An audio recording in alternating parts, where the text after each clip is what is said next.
Europe Soir, TV Média.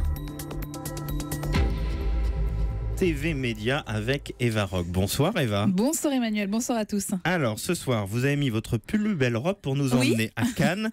Depuis quand on parle télé sur la Croisette ? Alors en fait on en parle depuis 2010, à l'époque une mini-série, Carlos s'était incrusté sur les écrans cannois, mais alors cette année le festival en trouve plus grandement ses portes à la télé en proposant dans la sélection officielle mais hors compétition, 2 séries très attendues sur Arte et Canal+, alors, en l'occurrence la 2e saison de Top of the Lake de Jane Campion qui connaît bien le festival pour y avoir reçu une palme d'or, voilà, la leçon de piano en 1993, et la 3e saison de Twin Peaks, signée David Leitch, lui aussi habitué des marches et palmes d'or en 90 avec Sailor et Lula.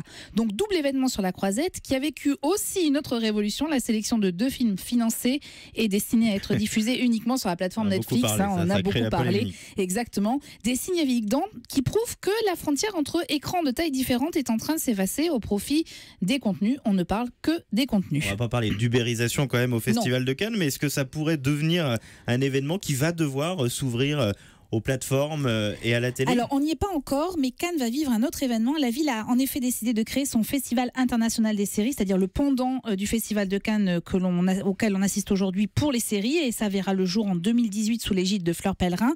Pour la petite histoire d'ailleurs, Lille aura aussi son festival sous l'autorité cette fois-ci du ministère de la Culture. En fait, cette multiplication de rendez-vous est loin d'être anecdotique. Jamais la production de séries ne s'est aussi bien portée.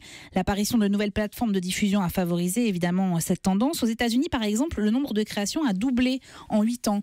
Et pour ça, pour des millions de téléspectateurs, mais c'est de spectateurs qui peuvent consommer leurs séries où ils veulent, quand ils veulent, parce que c'est ça, les écrans aujourd'hui. Le public est content parce que ces séries proposées sont aussi de grande qualité. Elles monopolisent des budgets de plus en plus importants, même parfois plus importants que pour un film de cinéma. Par exemple, 9 millions de dollars pour un épisode de Marco Polo qui est destiné à Netflix. Par épisode. Ouais, par épisode. Canal+ a déboursé 3 millions d'euros pour chaque épisode de Versailles. Et puis, autre signe que ce distinguo télé-cinéma est en train de mourir, nombreux sont les cinéastes de premier plan et comédiens à accepter de tourner pour des écrans plus petits. Et au fait, Top of the Lake et Twin Peaks ont été ovationnés à Cannes. Vraiment d'un mot, moi je regarde quoi ce week-end ? Michel Piccoli, soirée spéciale sur Arte avec 7 morts sur ordonnance et puis surtout un très beau portrait signé Yves Geland. Eh bien, à lundi, Eva Rock.